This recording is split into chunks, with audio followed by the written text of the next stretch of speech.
ஆதரவு திரட்டினார். தமிழ்நாடு முதலமைச்சர் மாண்புமிகு அண்ணன் தளபதி அவர்கள்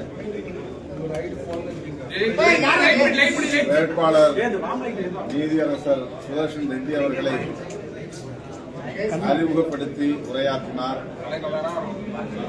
அவருக்கு ஏன் நாம் வாக்களிக்க வேண்டும், அவருடைய கடந்த கால பங்களிப்புகள் என்ன என்பது குறித்து முதலமைச்சர் அவர்கள் விரிவாக பேசினார். வேட்பாளர் சுதர்ஷன் ரெட்டி அவர்களும் கடந்த காலத்தில் நீதித்துறையில்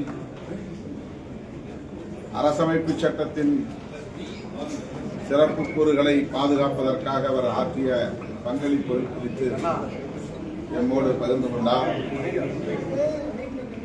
அரசமைப்பு சட்டம் மிகவும் ஆபத்தான ஒரு நிலையிலே இருக்கிறது. அதனை காப்பாற்ற வேண்டிய தேவை இருக்கிறது. ஆகவே இந்த பொறுப்புக்கு தேர்ந்தெடுக்கப்பட்டால் அந்த கடமைகளை செவ்வனே ஆற்றுவேன் என்கிற உறுதியை அளித்தார். தமிழ்நாட்டை பொறுத்தவரையில் முழுமையாக அவருக்கு வாக்குகள் கிடைக்கும். மாநிலம், மொழி என்கிற அடையாளங்களை தாண்டி இந்திய அரசமைப்பு சட்டத்தை பாதுகாக்க வேண்டிய தேவையை உணர்ந்து நாடாளுமன்ற உறுப்பினர்கள் வாக்களிக்க வேண்டும் என்று விடுதலை சிறுத்தைகள் கட்சியின் சார்பில் வலியுறுத்துகிறோம். கடந்த காலத்தில் குடியரசு துணைத் தலைவராக பொறுப்பிலிருந்த மாண்புமிகு ஜக்தீப் தன்கர் அவர்களை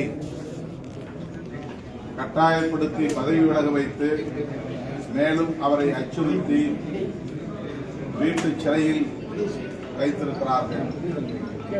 குடியரசு துணைத் தலைவருக்கே இந்த நிலை என்று சொன்னால் நாடாளுமன்ற ஜனநாயகத்தின் நிலை என்ன என்பதை நாம் எண்ணி பார்க்க வேண்டும். அவருக்கு ஏற்பட்ட நிலைதான் திரு சி.பி. ராதாகிருஷ்ணன் அவர்களுக்கும் ஏற்பட வாய்ப்பு இருக்கிறது. எனவே பாரதிய ஜனதாவின் கட்டுக்குள் முடங்கி போகக்கூடிய ஒரு வேட்பாளரை தேர்ந்தெடுப்பதை விட சுதந்திரமாக சிந்திக்கவும் செயல்படவும் அரசமைப்பு சட்டத்தை பாதுகாக்க வேண்டும் என்கிற பொறுப்புணர்வோடு பணியாற்றவும் வாய்ப்பை பெற்றுள்ள, வல்லமை பெற்றுள்ள வேட்பாளர் நீதியரசர் சுதர்ஷன் ரெட்டி அவர்களை ஆதரிக்க வேண்டும் என்று விடுதலை சிறுத்தைகள் கட்சியின் சார்பில் அனைத்து நாடாளுமன்ற உறுப்பினர்களுக்கும் கடிதம் எழுதியிருக்கிறோம். மாநிலங்களவை, மக்களவை என இந்தியா முழுவதும் உள்ள அனைத்து உறுப்பினர்களுக்கும் விடுதலை சிறுத்தைகள் கட்சியின் சார்பில் கடிதம் எழுதியிருக்கிறோம். இந்த அரசு, பாஜக அரசு, ஒரு பாசிச அரசு என்பதற்கு குடியரசு துணைத் தலைவர் ஜக்தீப் தங்கர் அவர்களுக்கு நேர்ந்திருக்கிற நெருக்கடியில் இருந்து புரிந்து கொள்ள முடியும். அடுத்து 30 நாள் சிறையில் இருந்தால், விசாரணை கைதியாகவே இருந்தாலும் கூட முதலமைச்சர், பிரதமர், அமைச்சர் போன்ற பதவிகளை பறிக்க முடியும் என்கிற சட்டத்தை அறிமுகப்படுத்தியதும் சான்றாக இருக்கிறது. எனவே இந்த பாசிச சக்திகளை மக்களிடத்தில் அம்பலப்படுத்தவும் வீழ்த்தவும் குடியரசு துணைத் தலைவருக்கான தேர்தல் ஒரு வாய்ப்பாக அமைந்திருக்கிறது என்று நம்புகிறோம். அந்த வகையில் எல்லா அடையாளங்களையும் கடந்து தேசிய அளவில் ஜனநாயகத்தை பாதுகாப்பதற்கு வாக்களிக்க வேண்டும். சுதர்ஷன் ரெட்டி அவர்களை குடியரசு துணைத் தலைவராக தேர்ந்தெடுக்க வேண்டும் என்று கேட்டுக்கொள்கிறேன்.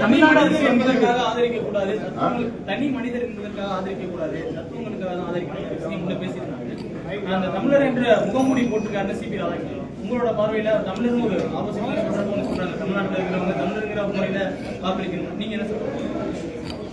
பாஜக, RSS அமைப்புகளை சார்ந்த யாரும் இதுவரையில் மொழி அடையாளத்தை உயர்த்தி பிடித்ததில்லை.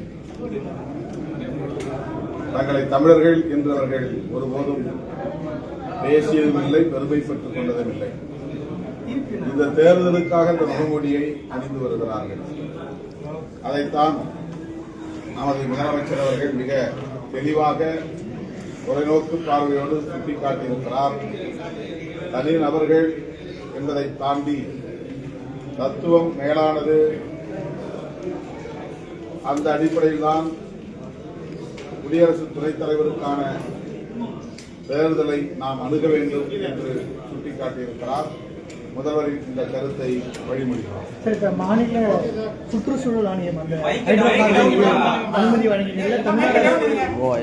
தமிழ்நாடு அரசு புதுசா ஹைட்ரோ கார்பனுக்கு எந்த அனுமதியும் வழங்காது அப்படின்னு உத்தரவு போட்டிருக்காங்க. காலையில சுற்றுச்சூழல் மாநில சுற்றுச்சூழல் ஆணையம் அனுமதி வழங்கினது.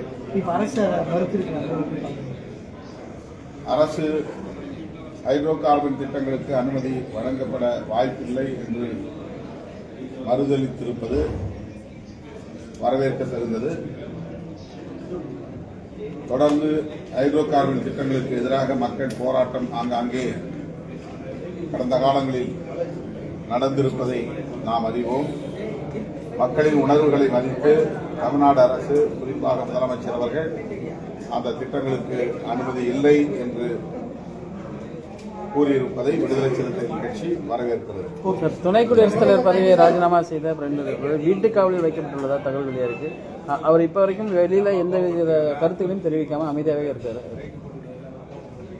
குடியரசு துணைத் தலைவர் ஜக்தீப் தன்கர் அவர்கள் வீட்டு காவலில் சிறை வைக்கப்பட்டிருப்பது அதிர்ச்சி அளிக்கிறது.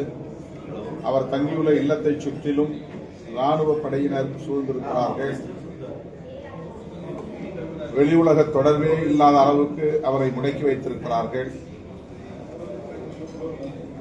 இது ஜனநாயகத்திற்கு எதிரான ஒரு பாசிச நடவடிக்கை. அனைத்து தரப்பு ஜனநாயக சக்திகளும் இதனை கண்டிக்க முன்வர வேண்டும்.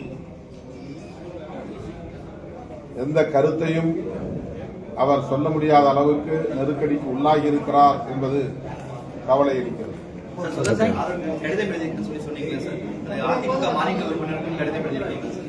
எல்லா உறுப்பினர்களுக்கும் தான்.